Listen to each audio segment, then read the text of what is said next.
漫画ファの術、Twitter、X、Twitch、Discord。すべてのリンクは説明にあります。Salut les mecs et les filles bien sûr. Aujourd'hui vidéo sur les yeux les plus puissants du manga game. En tout cas des animés et aussi un peu des mangas. Quoi qu'il en soit, si tu penses à des yeux qui ne figurent pas dans la vidéo, bien sûr je t'invite à le dire dans les commentaires. Comme ça je ferai peut-être une partie 2 si la vidéo vous plaît et qu'elle cartonne bien sûr. Hein, il faut faire quand même des stats un minimum, on est là pour ça, on n'est pas là pour déconner. Bon, ici c'est pas du volontariat, hein, qu'on soit bien clair. Quoi qu'il en soit, je vous invite à aller sur votre petit clavier ou sur votre clavier de téléphone, peu importe, à aller dans les commentaires et à dire des conneries, n'importe lesquelles. Voilà, vous dites tu es trop magnifique, vidéo superbe, rien à dire, impeccable, tu mérites beaucoup plus. Bon, ce genre de choses, bien sûr, qui fait plaisir. Et bien sûr, allez dans mes réseaux sociaux, Twitter, Discord et Twitch principalement, 3 réseaux où je suis le plus actif. Voilà, vas-y, parce que je sais que je peux compter sur toi et qu'on est une famille quand même, quelque part. Voilà, donc je peux compter sur toi, j'en suis sûr. La capacité de divine imitation d'Adam lui confère la faculté exceptionnelle de copier à la perfection toute technique observée, indépendamment de son origine divine ou mortelle, de sa rapidité ou de sa puissance. Cette compétence fait écho à un pouvoir bien connu des amateurs de manga, le Sharingan de Naruto bien sûr. Tous deux permettent à leurs détenteurs une compréhension et une réplication instantanée des mouvements adverses, transformant la perception en une arme redoutable. Le Sharingan permet à son utilisateur de déchiffrer les techniques ennemies, prévoir les mouvements et même copier les jutsu, excepté ceux qui sont héréditaires. Similairement, la divine imitation d'Adam transcende cette capacité en permettant non seulement la copie des mouvements, mais aussi leur exécution avec une précision divine, y compris des techniques qui surpassent les limites humaines. Cependant, si le Sharingan évolue et s'adapte, augmentant sa puissance à travers différentes formes, la divine imitation d'Adam porte en elle un risque d'autodestruction. L'effort intense nécessaire pour maintenir cette capacité peut conduire à des conséquences physiques dévastatrices, un aspect où la capacité diffère significativement des capacités progressives du Sharingan, qui impose principalement un coût mental et émotionnel à ses utilisateurs.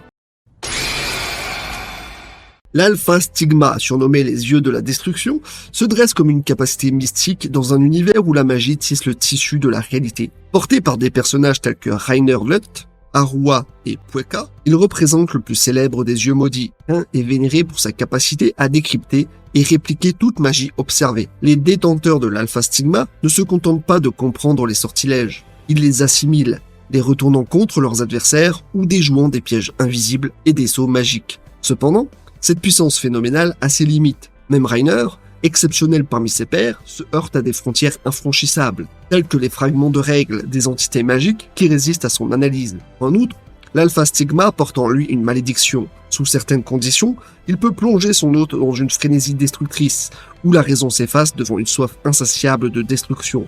Ainsi, l'Alpha Stigma incarne une dualité terrifiante, un outil de connaissance et de pouvoir sans pareil, mais aussi une arme qui peut se retourner contre son utilisateur, illustrant la fine ligne entre la maîtrise et la damnation. Les yeux mystiques de perception de la mort permettent à leur utilisateur de voir la mort intrinsèque de chaque être ou objet, comme des lignes ou des points visibles uniquement à travers ces yeux spéciaux. Imaginez que tout autour de nous, chaque personne, animal ou objet, est une sorte de fissure ou cible invisible que seul l'utilisateur de ces yeux peut voir. Ces lignes et points sont les faiblesses ultimes. En les touchant ou en les coupant, l'utilisateur peut arrêter l'existence de ce qu'il cible, provoquant sa mort ou sa destruction immédiate. Pour donner un exemple concret, si on considérait une chaise, la plupart des gens ne verraient que du bois assemblé, mais l'utilisateur des yeux mystiques verrait des lignes ou des points spécifiques où, s'ils étaient touchés, la chaise s'effondrerait instantanément, comme si toute sa structure avait été annulée. Cette capacité transcende la simple destruction physique. Elle ne cause pas juste un dommage, elle efface la cible, la retirant de l'existence. Il n'est pas nécessaire d'exercer une force brute. Il suffit de suivre ses lignes ou de toucher ses points pour que la cible cesse d'être, transformant ce qui était en un simple n'était plus. C'est comme si on pouvait voir et toucher la fragilité même de la réalité, en manipulant la finitude de tout ce qui existe. Donc, c'est pété de ouf. Ouais, c'est pas mal. Moi, j'aimerais bien les avoir aussi. Ça a l'air marrant dans leur utilisation. Je sais pas pourquoi, je trouve qu'il y a un côté fun, il y a un côté ludique. Voilà, comme un jeu vidéo, on dirait qu'on joue à quelque chose et ça a l'air très sympathique. En plus, j'ai l'impression que c'est le dernier Unreal Engine, donc pas mal. Les yeux magiques de destruction, considérés comme la quintessence de l'anti-magie, possèdent la capacité redoutable de désintégrer tout ce qui entre dans le champ de vision de l'utilisateur. Leur fonction principale n'est pas simplement de détruire matériellement les gens et les objets, mais plutôt de cibler et anéantir la magie et les formules magiques elles-mêmes. Un regard peut suffire à vaincre des adversaires dotés d'une magie inférieure, et même les utilisateurs plus puissants verront leur magie s'effriter sous l'effet de ses yeux. Ces yeux magiques ont également le pouvoir singulier de plonger les gens dans un sommeil profond, pouvant durer de 1 jour à 1 année entière, démontrant ainsi une polyvalence et une puissance exceptionnelles.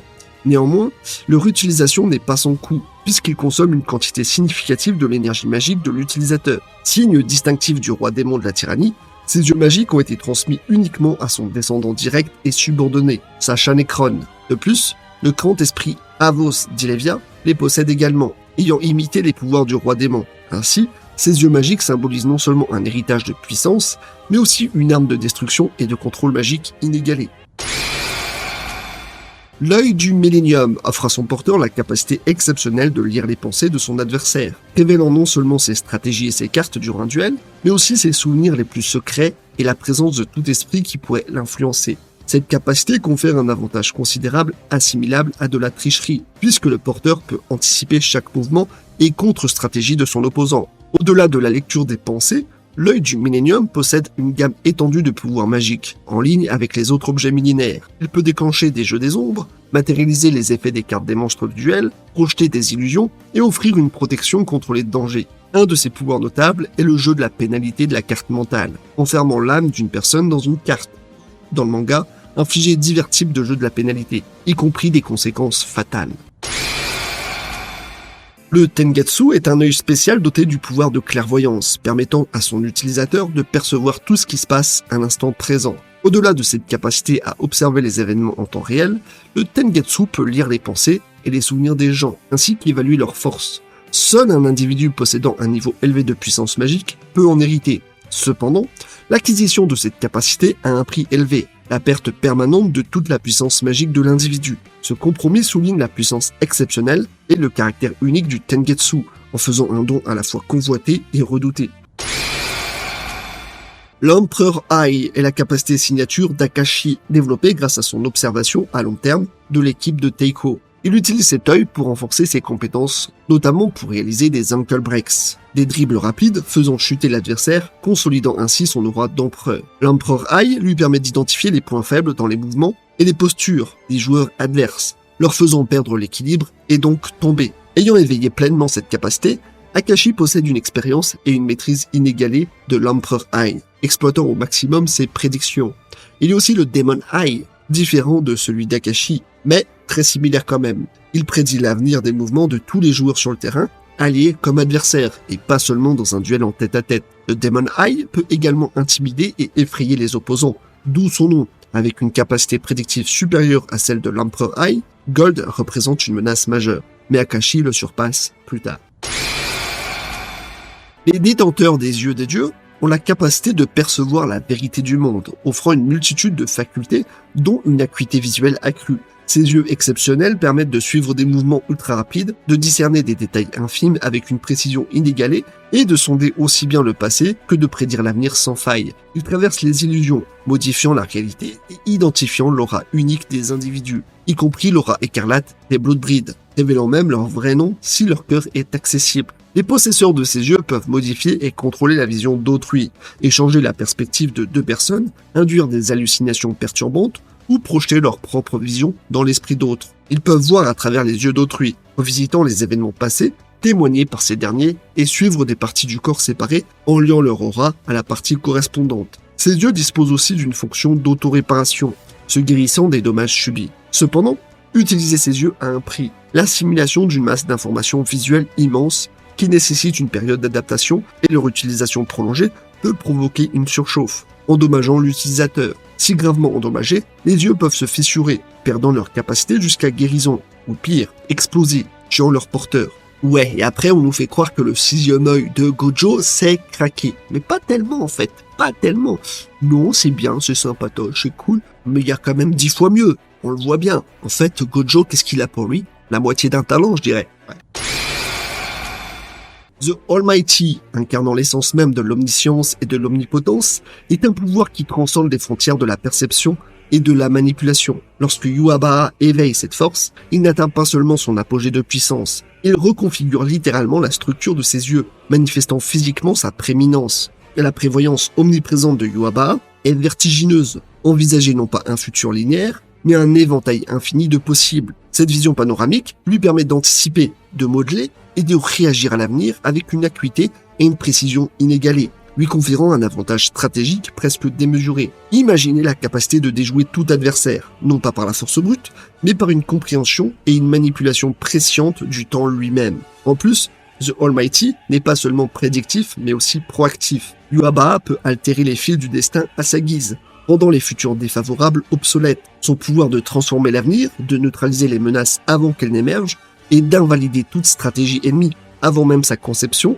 illustre une puissance qui flirte avec l'absolu. La capacité d'adaptation instantanée à toute puissance connue accentue cette dominance, faisant de Yhwach une entité quasiment intouchable, une force qui ne subit pas l'avenir, mais le réécrit. Ainsi, The Almighty n'est pas seulement un pouvoir parmi d'autres, c'est l'ultime affirmation de la suprématie, une démonstration éclatante que, dans l'univers de Yhwach, il est le maître incontesté du destin. En tout cas, j'espère que la vidéo t'a fait plaisir, et j'espère que tu repasseras la prochaine fois, parce que ici, c'est buffet à volonté. On peut regarder la vidéo autant de fois qu'on veut, on se fait plaisir, on se fait kiffer. Et oui, c'est comme ça que ça marche ici.